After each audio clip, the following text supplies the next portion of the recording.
Ulhasnagar camp 4 येथील लाल चक्की चौक येथे हरीश प्याती यांच्या पटेल आरमार्ट दुकानातून 52,000 रुपये लंपास केल्याची घटना 5 ऑगस्ट रोजी सकाळी 4च्या सुमारास घडली होती. ही संपूर्ण घटना तिथल्या सीसीटीव्ही कॅमेऱ्यात कैद झाली असून विठ्ठलवाडी पोलीस ठाण्यात गुन्हा दाखल करण्यात आला होता.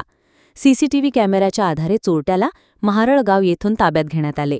सागर मैराळे असे आरोपीचे नाव असून त्याची सखोल चौकशी केली असता सदर गुन्हा त्याचे साथीदार शाखा आणि आदी थोरात यांच्यासह केल्याचे कबूल केले आहे. सदर आरोपीकडून गुन्ह्यात वापरलेली रिक्षा, साहित्य आणि 52,000 रुपये जप्त करण्यात आले आहे. सदर आरोपीला न्यायालयात हजर केले असता त्याला 2 दिवसाची पोलीस कोठडी सुनावण्यात आली. सदर कारवाई वरिष्ठ पोलीस निरीक्षक अशोक कोळी यांच्या मार्गदर्शनाखाली गुन्हे शोध पथकातील पोलीस उपनिरीक्षक बंकट डराडे, पोलीस हवालदार रामदास मिसाळ, दिलीप चव्हाण, संतोष सांगळे, गणेश राठोड, चंदू गायकवाड आणि सागर मोरे यांनी केलेली आहे.